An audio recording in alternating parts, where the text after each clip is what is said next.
കൊറ്റക്കുളങ്ങര ദേവീക്ഷേത്രത്തിലേക്കുള്ള രണ്ടാമത്തെ ദിവസത്തെ മേക്കപ്പാണ് രവിശങ്കർ സാറിൻ്റെ കേട്ടോ. ആദ്യത്തെ ദിവസത്തെ മേക്കപ്പിൻ്റെ നല്ല ഒരുപാട് കമൻസുകൾ കിട്ടിയിട്ടുണ്ടായിരുന്നു. എല്ലാവരും നല്ല അഭിപ്രായം പറഞ്ഞിട്ടുണ്ടായിരുന്നു. പ്രത്യേകിച്ച് രവിശങ്കർ സാറിൻ്റെ വൈഫ് ഹൃദ്യ മാം ഭയങ്കര ഒത്തിരി ഇഷ്ടമായിട്ടുണ്ടായിരുന്നു. കാരണം ഹസ്ബൻഡിനെ ആദ്യമായിട്ടാണല്ലോ ഇങ്ങനൊരു ലുക്കിൽ കാണുന്നത്. ശരിക്കും പറഞ്ഞു കഴിഞ്ഞാൽ ഒരുപാട് ചിരിച്ച് ഒരുപാട് എൻജോയ് ചെയ്തൊരു വർക്കായിരുന്നു കേട്ടോ.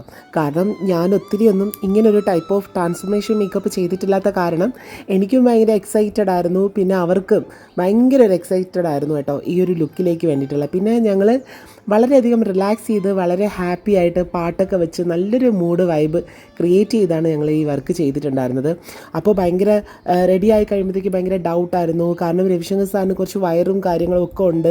അപ്പോൾ അതൊക്കെ നന്നായിട്ട് കവർ ചെയ്ത് നന്നായിട്ട് ഒതുക്കി നല്ല വൃത്തിയിൽ സാരി ഉടുക്കണം എന്നൊക്കെയുള്ള ഒരുപാട് കാര്യങ്ങളുണ്ട്. ഇതിന് വേണ്ടിയിട്ട് കുറച്ച് നാളെങ്കിലും ഹെയർ ഇങ്ങനെ കുറച്ച് ലെങ്തി ആയിട്ട് വളർത്തിയിട്ടുണ്ടായിരുന്നു. പക്ഷേ അത് നമുക്ക് പറ്റില്ലല്ലോ. അപ്പോൾ അതിന് വേണ്ടിയിട്ടുള്ള നല്ലൊരു കുറച്ച് പ്രിപ്പറേഷൻസൊക്കെ ചെയ്തിട്ടാണ് സാറ് ഈ ഒരു മേക്ക് ഓവറിന് വേണ്ടിയിട്ട് റെഡി ആയിട്ടുണ്ടായിരുന്നത്. റെഡിയായി ഒരുങ്ങി കഴിഞ്ഞപ്പോഴത്തേക്കും സാറ് ആളാകെ മാറിയിട്ടുണ്ടായിരുന്നു കേട്ടോ. കാരണം എന്ന് വെച്ചാൽ ഞങ്ങളിങ്ങനെ പറഞ്ഞു ഇങ്ങനെ പോരാ കുറച്ച് ഫെമിനായിട്ടൊക്കെ ഇങ്ങനെയൊക്കെ. അപ്പോൾ ഇങ്ങനെ ഓരോ ആക്ഷൻസൊക്കെ ഇട്ട് പിന്നെ പുള്ളി പാട്ടൊക്കെ നന്നായിട്ട് പാടി. അങ്ങനെ നല്ല രസമായിരുന്നു.